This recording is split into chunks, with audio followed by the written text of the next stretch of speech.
참 좋으신 예수 그리스도께서 복길교회 교우님들의 하루하루를 선한 길로 인도하시기를 바랍니다. 주님께서 교우님들을 하늘 은혜의 길로만 이끄시기를 기도하고 또 기도하겠습니다. 많은 그리스도인들이 예수님을 만난 감격을 경험하고 나면 그 이후에는 죄와 상관없는 삶을 살기를 기대합니다. 거기에 더해서 교회는 사랑만 하면서 사는 곳이기를 바라지요. 예수님을 만난 신앙인들이 모여 있는 곳이니 시기나 질투 또는 다툼이 없이 사랑만 가득한 곳일 거라고 기대하곤 하는 겁니다.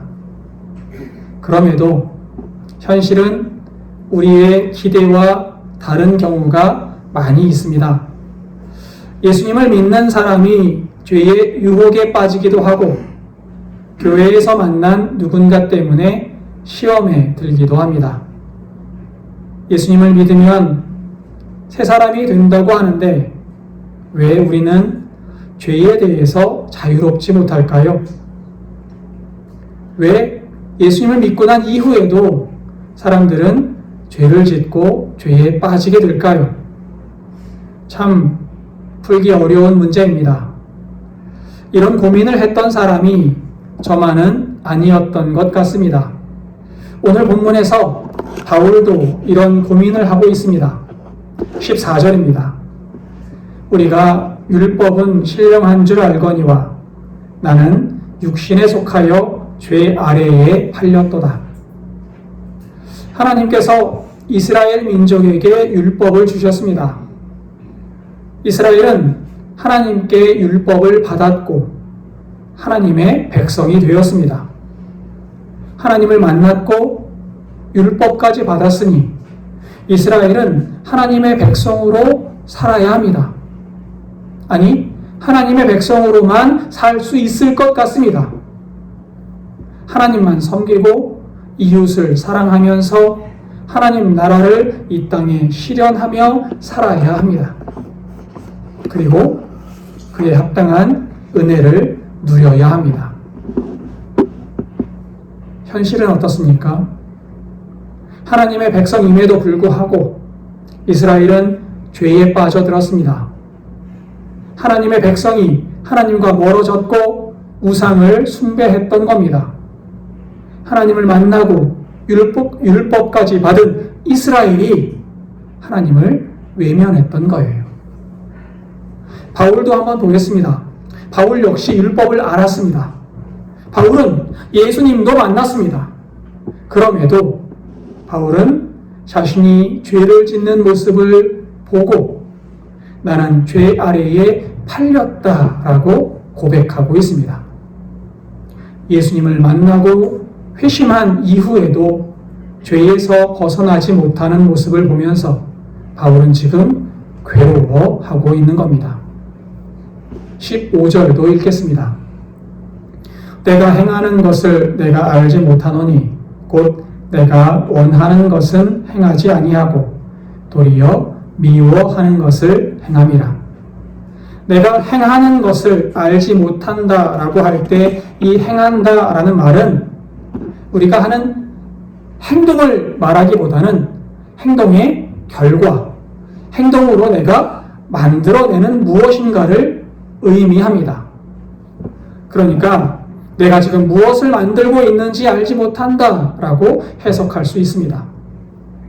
죄 아래에 있는 바울은 지금 내가 하는 행동이 어떤 결과를 낳고 있는지 모르겠다라고 고백하고 있는 거예요. 내가 목적하는 바와는 다른 쪽으로 내가 행동이 이어지고 있다고 말하는 겁니다.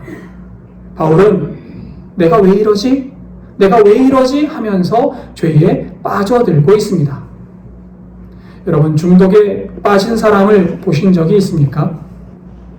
도박이든 술이든 어떤 것에 중독된 사람은 중독을 일으키는 그 행동을 하지 말자고 다짐합니다. 하면 안 된다고 스스로 다그치기도 합니다. 그러나 알지 못하는 중에 중독의 길에 발을 담그고 그 일을 계속해서 하게 되는 겁니다.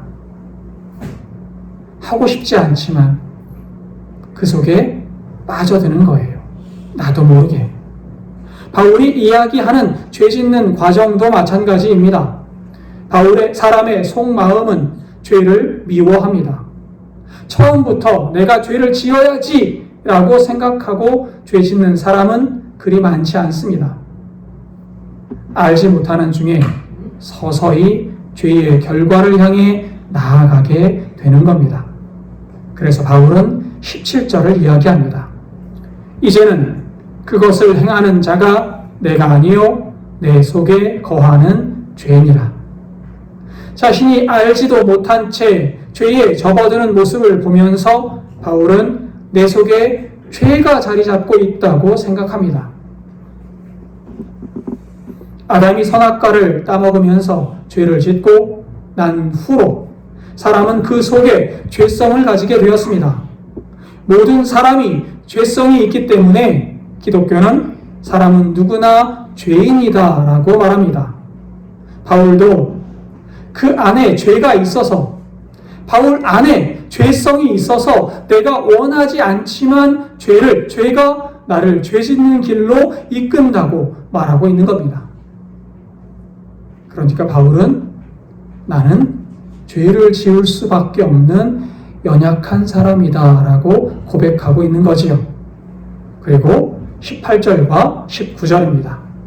내 속 곧 내 육신에 선한 것이 거하지 아니하는 줄을 아노니 원함은 내게 있으나 선을 행하는 것은 없노라.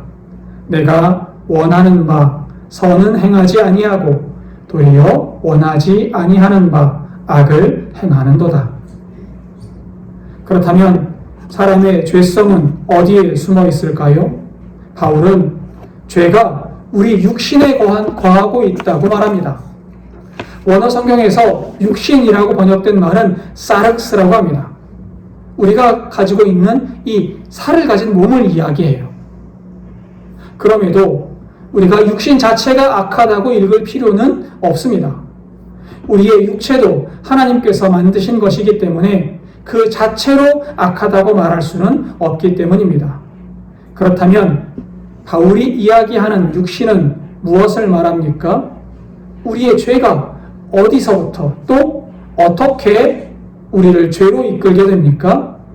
바울이 말하는 육신은 우리 몸이 살아야 하는 타락한 현실, 또 타락한 우리의 회심하기 이전에 죄악된 우리의 몸을 말한다라고 할 수 있습니다. 우리는 예수님을 믿고 하나님 나라 백성이 되었습니다. 그럼에도 우리 몸은 여전히 세상에 속해 있고 세상의 법칙 속을 살아야만 합니다. 우리는 죄로 뒤덮인 세상을 헤쳐가며 살 수밖에 없는 겁니다. 죄로 덮인 세상을 살기 때문에 우리는 죄의 영향을 받고 세상의 가치관을 가지고 살아가게 됩니다. 그러다 보니 하나님의 백성임에도 죄를 짓고자 하는 세상의 욕망과 계속해서 싸워야만 하는 겁니다. 그 싸움의 과정에서 죄의 길에서 벗어나는 결정을 우리는 해야만 합니다. 끊임없이 싸워서 죄에서 벗어나야 합니다. 매 순간순간 싸워 나아가야만 하는 겁니다. 그럼에도 결국에는 세상의 영향을 받으며 사는 우리는 다시 죄에 빠져들게 되고 맙니다. 하나님의 말씀에 순종만 하며 예수님께서 보이신 길을 뒤따라가며 살고 싶지만 세상이 이끄는 대로 죄 속을 헤매고 어둠 속에 다시 들어가게 될 수밖에 없는 겁니다. 22절과 23절도 보겠습니다. 내 속사람으로는 하나님의 법을 즐거워하되 내 지체 속에서 한 다른 법이 내 마음의 법과 싸워 내 지체 속에 있는 죄의 법으로 나를 사로잡는 것을 보는도다. 바울은 나는 하나님의 율법과 또 다른 법에 사로잡혀 있는 것 같습니다 라고 말합니다. 바울이 사로잡혀 있는 율법과 다른 법이 무엇입니까? 죄의 법. 세상의 법에 바울은 사로잡혀 있다는 겁니다. 내 안에서 하나님의 법과 세상의 법, 죄의 법이 끊임없이 싸우고 있습니다. 어느 법을 내가 따르느냐에 따라서 내가 죄를 짓기도 하고 하나님의 길, 예수님의 길을 뒤따라가기도 하는 거지요. 제2차 세계대전 당시 히틀러에 저항하다가 붙잡혀 죽임을 당한 보네퍼 목사님이 쓰신 나는 누구인가 라는 시가 있습니다. 시가 조금 길지만 인용해 보도록 하겠습니다. 나는 누구인가? 그들이 종종 말하기를 나는 감방에서 걸어 나올 때 마치 왕이 자기의 성에서 걸어 나오듯 침착하고 활기차고 당당하다고 한다. 내가 간수에게 말을 건넬 때 자유롭고 다정하고 분명하다고 한다. 그러나 나는 세상에 갇힌 새처럼 불안해한다. 뭔가를 갈망하다 병이 들고 손들이 나의 목을 조르고 있는 듯 숨가쁘게 몸부림친다. 빛깔과 꽃들과 새소리를 갈구하며 세상을 동경하고 사소한 모욕에도 분노로 치를 떤다. 저 멀리 있는 친구들을 그리워하다 힘없이 슬퍼하고 기도하고 생각하고 글 쓰는 일에 지쳐 포기하고 무기력하게 그 모든 것과 이별을 준비하는 나는 누구인가? 타인 앞에서는 위선자이고 자기 자신 앞에서는 경멸할 수밖에 없는 가련한 약자인가? 나는 누구인가? 보네퍼 목사님은 타인들이 자신을 용감하고 활기차고 당당한 사람이라고 말하고 있지만 실상은 두려워하고 괴로워하고 조그만 일에도 화를 내는 속 좁은 연약한 사람이라고 고백합니다. 사람들에게 존경받는 목사이지만 여전히 악하고 연약한 육신을 가진 죄인으로 살아가고 있다고 정직하게 고백하면서 괴로워하고 있는 겁니다. 바울도 자신의 속된 모습을 보고 괴로워합니다. 24절입니다. 오호라 나는 곤고한 사람이로다. 이 사망의 몸에서 누가 나를 건져내랴. 곤고하다라고 번역된 고대 그리스어는 탈라이포로스라고 합니다. 비참하다, 고민하다, 근심한다 라는 뜻을 가지고 있습니다. 그러니까 바울은 죄에서 벗어나지 못한 자신의 모습을 보면서 나는 참 비참하다 라고 한탄하고 있는 거예요. 나는 정말 비참한 사람이다. 왜요? 죄에 사로잡혀 있으니까. 그러나 여기에 한 가지 역설이 있습니다. 그 역설은 자신이 얼마나 큰 죄인인지를 깨달은 사람이야말로 하나님의 말씀에 온전히 순종하기를 원한다라는 거예요. 예수 그리스도를 향한 갈급함이 있는 사람은 나는 죄에서 벗어나지 못하고 있습니다 라고 고백할 수밖에 없습니다. 혼자의 힘으로 죄에서 벗어나지 못한다는 사실을 알기 때문에 예수님을 더 간절하게 찾게 되는 겁니다. 한 청년이 목사님을 찾아가서 고민을 털어놓습니다. 청년은 자신의 영적인 상태가 너무 불안하다고 목사님께 호소합니다. 목사님, 제 영적인 상태가 너무 불안합니다. 17년 교회를 다녔지만 하나님의 뜻을 이루어 드리지 못하는 것 같습니다. 제 마음은 너무 차갑고 위험해 보입니다. 목사님께 하소연합니다. 이때 목사님께서 청년의 손을 따뜻하게 잡으시고는 중세 기독교 영성가인 성 버나드의 글을 들려주셨다고 합니다. 내 형제여, 자기의 마음이 굳어 있는 것을 모르는 사람의 마음만이 굳어 있는 것입니다. 자기가 완고하다는 것을 모르는 사람만이 진짜 완고해진 것입니다. 라고 말입니다. 스스로 의인이라고 생각하는 사람은 예수님을 찾지 않습니다. 내 죄를 모르기 때문에 예수님을 찾을 필요를 깨닫지 못하는 겁니다. 스스로 얼마나 큰 죄인인지를 깨닫고 마음 아파하는 사람이 예수님을 찾고 예수님을 의지합니다. 그리고 예수 그리스도의 은혜로 구원에 이르게 되는 겁니다. 바울은 자신이 죄인이라는 사실을 알았고 그 죄가 얼마나 큰지를 알고 괴로워했습니다. 디모데전서 1장 15절에서 바울은 자신의 모습을 이렇게 이야기합니다. 내가 죄인 중에 괴순이라. 바울은 자신이 얼마나 큰 죄인인지를 알았기 때문에 괴로워했고 예수님을 간절히 찾았습니다. 바울은 간절한 마음으로 예수님께 가까이 나아가기를 원했던 겁니다. 갈급한 심령으로 예수님을 믿었습니다. 내가 죄인이라는 사실이 너무나 안타까웠기 때문입니다. 그리고 이 깨달음은 바울이 예수님을 따르도록 하는, 예수님을 붙잡고 믿도록 하는 원동력이 되었습니다. 25절을 읽겠습니다. 우리 주 예수 그리스도로 말미암아 하나님께 감사하리로다. 그런즉 내 자신이 마음으로는 하나님의 법을, 육신으로는 죄의 법을 섬기노라. 공관 복음서를 보면 예수님께서 세리와 죄인들과 식사하시는 것을 비난하던 바리새인들을 향해서 건강한 자에게는 의사가 쓸데없고 병든 자에게라야 쓸데있느니라. 나는 의인을 부르러 온 것이 아니요 죄인을 부르러 왔노라 라고 말씀하시는 장면이 등장합니다. 저는 이 본문을 읽을 때마다 세리와 죄인들의 간절함을 봅니다. 사람들에게 따돌림 당하고 세상에서 소외된 이들이 예수님을 바라볼 때 그 간절함이 어떠했을까요? 내가 더럽다고 사람들은 말하면서 나를 멀리합니다. 내가 죄인이라고 사람들이 나와 함께하려 하지 않습니다.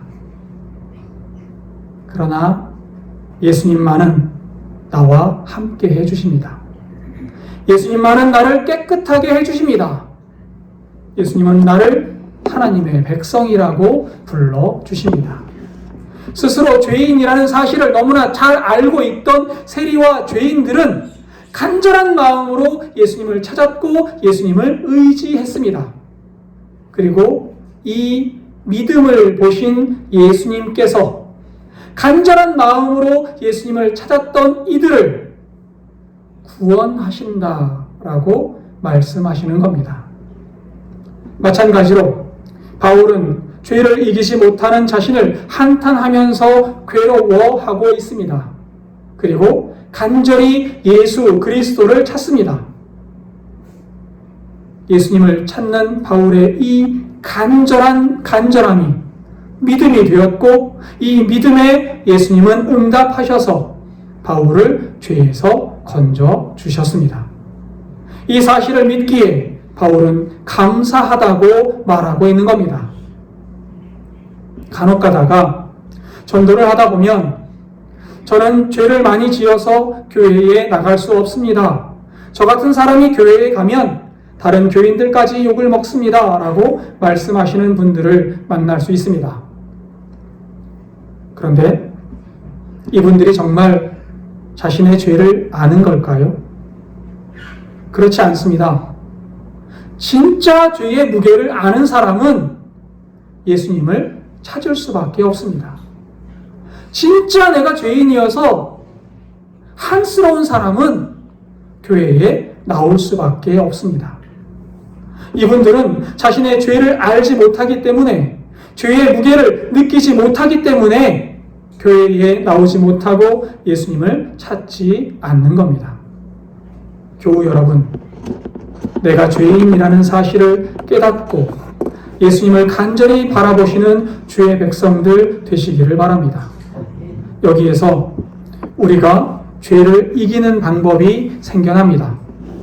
심리학 용어 중에 배꼽 효과라는 것이 있어요.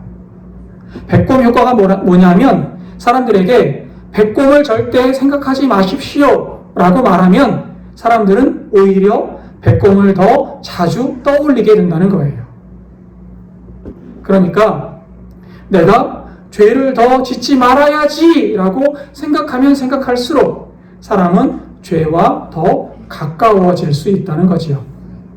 그래서 우리는 생각을 하지 않는 것이 아니라 생각의 지향을 바꿔야만 합니다. 죄에서 멀어지겠다고 생각하는 대신에 우리를 죄에서 구원하시는 예수님께로 우리의 생각, 우리의 믿음, 우리의 시선을 옮겨가야만 하는 겁니다. 예수님께서 어떻게 행동하실까? 예수님께서 지금 나를 보고 계신다. 예수님께서 나에게 힘을 주고 계신다. 지금 예수님께서 나와 함께 하신다. 라고 생각하고 믿는 겁니다. 바울사도는 갈라디아서 2장 20절에서 이렇게 고백합니다. 내가 그리스도와 함께 십자가에 못 박혔나니 그런즉 이제는 내가 사는 것이 아니요 오직 내 안에 그리스도께서 사시는 것이라. 이제 내가 육체 가운데 사는 것은 나를 사랑하사 나를 위하여 자기 자신을 버리신 하나님의 아들을 믿는 믿음 안에서 사는 것이라. 나는 죽었으니 내가 내 힘으로 죄와 싸우려 하지 않는다는 겁니다. 내 힘으로 죄와 싸우려 하면 우리는 죄를 이길 수 없습니다. 대신 우리가 해야 하는 일은 예수 그리스도를 붙잡으려 힘써야 합니다. 예수 그리스도를 생각하고 예수님을 바라보고 예수님을 믿으려 애써야 하는 겁니다. 그렇게 예수 그리스도로 살면 주의 성령의 능력이 우리로 죄를 이기게 하시는 겁니다. 그러니 고백하십시오. 나는 죄인입니다. 나는 죄를 이길 수 없습니다. 주님께서 성령을 부어 주옵소서. 성령의 능력을 허락해 주옵소서. 그래서 죄가 나를 뒤덮지 못하게 하여 주옵소서라고 말입니다. 여러분, 죄를 깊이 아는 사람이 은혜를 깊이 알게 된다는 사실을 기억하시기 바랍니다. 자신의 무능을 아는 사람이 그리스도를 붙들게 됨을 잊지 마시기 바랍니다. 우리가 해야 할 싸움은 죄와 직접 맞서는 것이 아닙니다. 우리가 해야 하는 싸움은 죄를 이기신 예수 그리스도를 믿는 일입니다. 내 힘으로 이기려 하지 마십시오. 그리스도 안에 거하십시오. 성령 안에서 걸어가십시오. 그때 우리는 예수 그리스도의 은혜로 말미암아 죄를 이기게 될 겁니다. 주님을 붙잡고 주님을 믿고 주님을 바라보심으로 말미암아 주님을 믿으심으로 말미암아 죄를 이겨나가시는 복길교회 교우님들 다 되시기를 기원합니다. 기도하겠습니다.